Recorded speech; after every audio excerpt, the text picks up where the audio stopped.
Now, with the same voucher series, seamlessly record transactions on both Busy Desktop and Busy Mobile app without any confusion. Hello!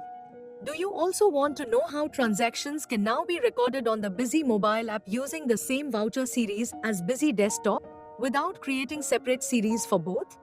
Let's understand this feature in detail. In Administration, go to Mobile App Configuration and Data Sync and click on Configure Mobile App. Here, enable transaction rights. You will find two options, same series as in desktop, different series for mobile app. For now, select the same series as in desktop option.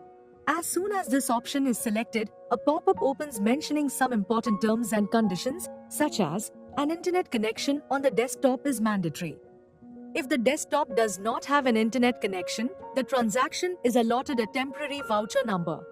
In case of a temporary number, e-way bill and e-invoice are not generated. As soon as the desktop gets connected to the internet, temporary vouchers can be reviewed and accepted. After clicking OK on this pop-up, the main series is automatically tagged in all voucher types. Please note that if Busy Agent is not installed on the system, it gets automatically installed at the time of saving, and incremental sync is also auto-configured.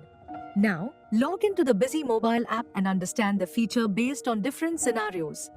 When the desktop is connected to the internet, while adding an invoice from the mobile app, once the party and item are selected, the invoice numbering appears as a continuation of the desktop series. After specifying the details, save the invoice.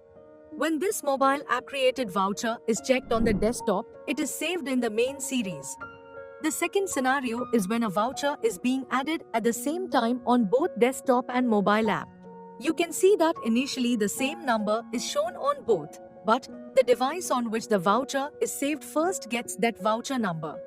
The device that saves later is automatically allotted the next available number as visible on the screen.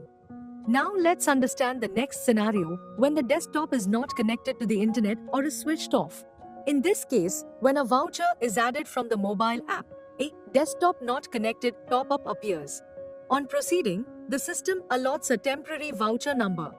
In the invoice numbering, M is shown, indicating that the voucher is created from the mobile app. After specifying the details, the voucher is saved. Similarly, when a voucher is added on the desktop without an internet connection, the desktop also allots a temporary number denoted by D. When the desktop gets connected to the internet, the temporary voucher review process starts. The voucher review pop-up appears automatically, whether you add a voucher, log in to the company, or click on Administration Mobile App Temporary Voucher Details. This pop-up continues to appear until all temporary vouchers are converted into regular vouchers. On the review screen, you can see complete details such as voucher source, voucher type, series name, party, amount, timestamp, temporary voucher number, and proposed voucher number. Options like skip for now and accept are available. On clicking accept, the temporary voucher number is converted into a final voucher number. If the temporary voucher numbers on both Busy Desktop and Busy Mobile app are the same, Busy assigns the proposed number based on the timestamp. The benefits of this feature are quite clear. There is no need to create multiple voucher series, better real-time control over transactions, field staff and office staff can work in a single workflow, and the audit and reconciliation process becomes much easier. So, purchase or update the Busy Mobile app today and take advantage of the same voucher series, zero numbering errors feature. For Busy app purchase, updates, or support, contact us on the provided 24/7 support number. And don't forget to subscribe to the channel for more useful Busy tips and features.